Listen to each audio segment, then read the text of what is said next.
क्या आपको बिहार के 5 सबसे बड़े मंदिरों के बारे में पता है? क्या आपको पता है कि इन मंदिरों में दर्शन करने से क्या लाभ मिलते हैं? और क्या आपको पता है कि इन मंदिरों का इतिहास क्या है? नहीं ना?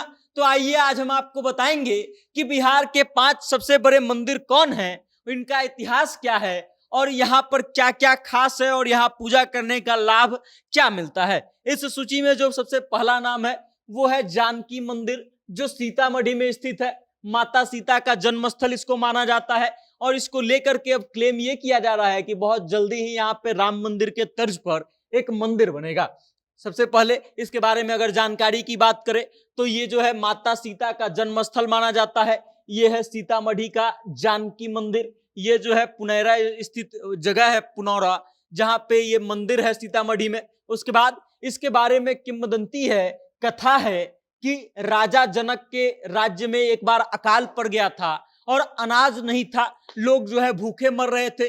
तब उनके पुरोहित ने राजा जनक को यह सुझाव दिया कि वो खुद से हल चलाएं और हल चला करके फसल उगाए। और राजा जनक जो है पुनौरा नामक स्थान पर एक खेत में हल चला रहे थे अपने हाथों से, तब उनको एक मिट्टी का घड़ा मिलता है और घड़ा मिलता है, घड़ा को वो उठाते हैं तो उसी में माता सीता जो है वो शिशु रूप में थी, यानी कि बच्चे की अवस्था में थी। और उसके बाद से ये स्थल जो है प्रसिद्ध हो जाता है। उसके बाद इसके बारे में जो है कहा जाता है कि पुनौरा धाम जो है, इस मंदिर का नाम पुनौरा धाम भी है।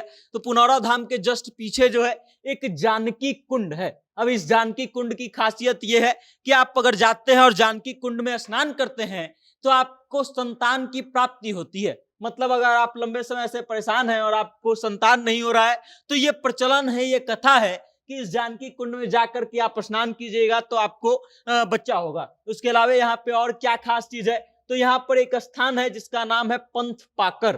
पंथ पाकर वो स्थान है जहां पर माता सीता का विवाह जो है भगवान राम से हुआ था। और इसके बाद यहाँ पे एक खास वृक्ष है पीपल का, वो पीपल का वृक्ष जिसके बारे में ये कहा जाता है कि ये तब से मौजूद है जब से भगवान राम और माता सीता का विवाह हुआ था।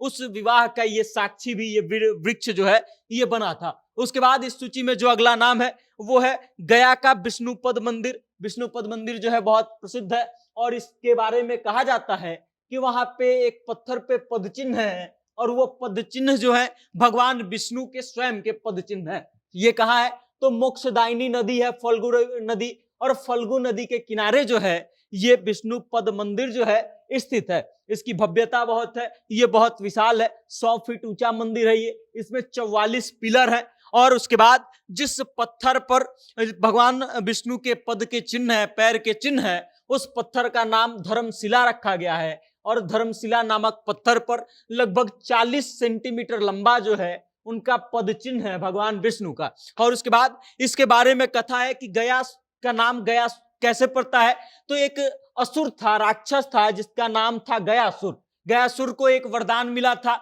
वरदान ये था कि कोई भी व्यक्ति उसको देख लेगा तो उसको मोक्ष मिल जाएगी। और इसका असर ये हुआ कि इस वरदान का लोग गलत फायदा उठाने लगे। जो लोग थे जो पाप करते थे वो भी गयासुर को देख लेते थे और इस कारण से सीधा उनको मोक्ष मिल जाता था, उनको समस्या नहीं होती थी। और इस कारण से भगवान विष्णु इन सब चीजों से गुस्सा होते हैं, क्रोधित होते हैं और उसके बाद देखते हैं कि सामंजस्य जो है सृष्टि का बिगड़ जाएगा, पाप और पुण्य का लोग जो है वो ख्याल रखना भूल जाएंगे। इस कारण से गयासुर के ऊपर अपना दाहिना पैर जो है भगवान विष्णु रखते हैं और गयासुर पाताल लोक में चला जाता है। और उसके बाद वही चिन्ह जो है वो धर्मशिला पर उखड़ जाती है भगवान विष्णु के पैर का। उसके बारे में ये कहा जाता है कि भगवान विष्णु ने अपना दाहिना पैर रखा था और उसी दाहिना पैर का चिन्ह जो है विष्णुपद के नाम से प्रसिद्ध है। और इसके बारे में कथा है कि अगर कोई व्यक्ति है जो जाकर के भगवान विष्णु के पद चिन्हों का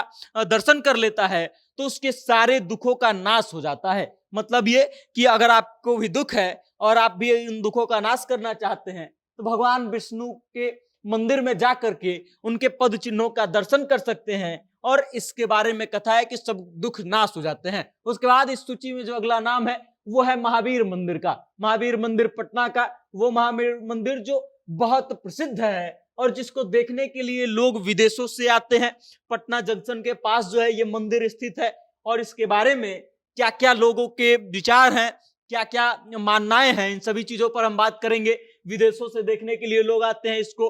उसके बाद इसके बारे में कहा जाता है कि कोई भक्त है जो सच्चे मन से यहाँ पे आकर के पूजा करता है, दर्शन करता है, तो उसकी सारी मनोकामनाएं जो हैं वो पूरी हो जाती हैं। उसके बाद इसके प्रसाद को लेकर के भी कथा है। इसके पहले तो इसका प्रसाद जो है नैवेद्यम, जो लड्डू होता है, वो बहुत स्वादिष्ट होता है और बहुत प्रसिद्ध है। उसके अलावा इसके प्रसाद के बारे में कहा जाता है कि अगर इसका प्रसाद का सेवन आप करते हैं तो आपके सारे रोगों की मुक्ति जो है उस प्रसाद के सेवन से मिल जाएगी। इस मंदिर में जो है शनिवार और मंगलवार को विशेष रूप से पूजा होती है और भीड़ बहुत ज्यादा होती है। उसके अलावा रामनवमी के अवसर पर यहाँ पर भव्य पूजा होता है और लाखों की संख्या में लोग जो है एकत्रित होते हैं, यहाँ पे दर्शन करने आते हैं और यहाँ पे बहुत लंबी लाइन लगती है। उसके बाद इस सूची में जो अगला नाम है वो है पटन देवी का। वो पटन देवी जो शक्तिपीठ, 52 शक्तिपीठ है पूरे देश में, उसमें से एक है और ये पटना में स्थित है।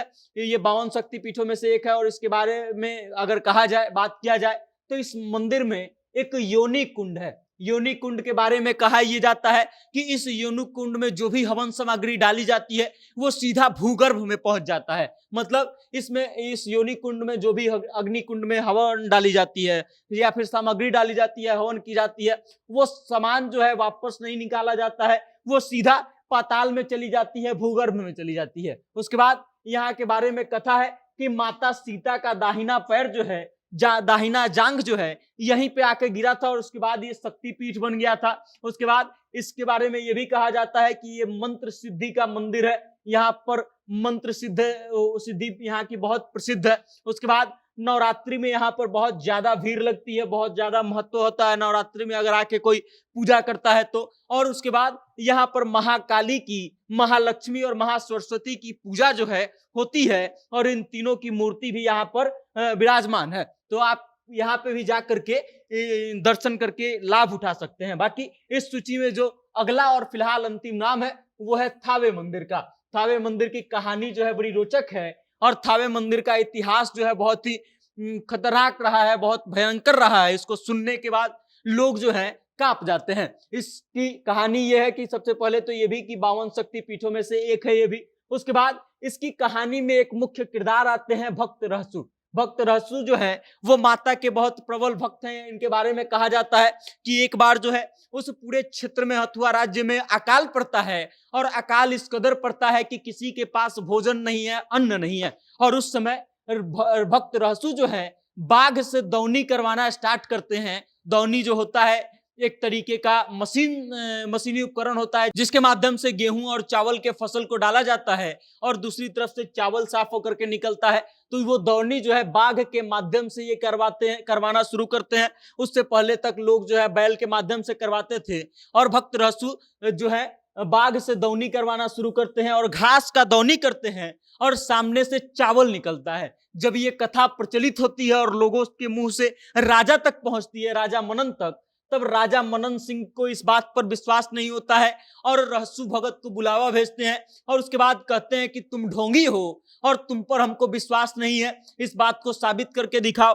भक्त रहसु जो है इस बात को समझाते हैं कि उन पर माता की विशेष कृपा है और माता के आशीर्वाद से ये सब होता है। तो राजा मनन इस बात को मानते नहीं हैं और कहते हैं कि अगर तुम माता के भक्त हो तो माता को बुलाओ। उसके बाद कहानी शुरू होती है कि भक्त रहसु जो है ध्यान लगाते हैं, माता को आने का निमंत्रण देते हैं और माता मना करती है कि तुम हमको मत बुलाओ, राजा को समझाओ कि हम आ जाएंगे तो तबाही हो जाएगी। फिर भी राजा मनन सिंह मानते नहीं हैं और अंततः रहसु भगत के पास माता को आना पड़ता है और माता जो है आते समय कई जगहों से गुजरती है, कामाख्या से निकलती है, कामाख्या से निकलने के बाद जो है पटना में पहुंचती है, पटन देवी जिसको कहा जाता है। उसके बाद सारण के आमी में पहुंचती है, वो भी एक शक्तिपीठ हो जाता है। और उसके बाद जो है अंततः मां पहुंचती है थावे में भक्त रहसु के पास और रहसु के सर को फाड़ करके माता का हाथ बाहर निकलता है और उसके बाद राजा मनन सिंह का राज्य जो है पूरी तरीके से ध्वस्त हो जाता है, पूरी तरीके से तबाह हो जाता है। ये कथा है थावे का। अब थावे की कथा के बाद जो है यहाँ की खास बात की जाए अगर जो, तो मंदिर के पास में एक ऐसा पेड़ है जिसके प्रजाति के बारे में आज तक किसी को पता नहीं चल पाया है कि आखिर ये किस प्रजाति का वृक्ष है। उसके अलावा थावे के बारे में यह भी कथा है कि कोई भी भक्त अपनी माता के पास जाता है मन्नत लेकर के तो वो माता अवश्य पूरा करती हैं। तो ये बिहार के वो 5 टॉप सबसे प्रमुख मंदिरें थे जिनका महत्व जो है बहुत ज्यादा है और जिसको देखने के लिए लोग विदेशों से आते हैं, दर्शन करते हैं और फिर अपनी इच्छा की पूर्ति करते हैं। बाकी इन मंदिरों के बारे में आप क्या सोचते हैं और इसके अलावा आप कौन कौन से मंदिरों के बारे में जानते हैं, वहां की खासियत क्या है, अपनी राय कमेंट के माध्यम से हम तक भेजिएगा। और आपके मन में अगर ये भी हो कि अगला टॉप 5 सीरीज हम किस चीज के बारे में करें और बताएं कि बिहार की कौन सी 5 सबसे प्रमुख चीजें क्या क्या है, तो इन सब को लेकर के आप कमेंट कीजिए और अपनी राय हम तक भेज दीजिए और देखते रहिएगा जनता जंक्शन। मेरा नाम वेद प्रकाश है, कैमरे के पीछे है विशाल। बहुत बहुत धन्यवाद।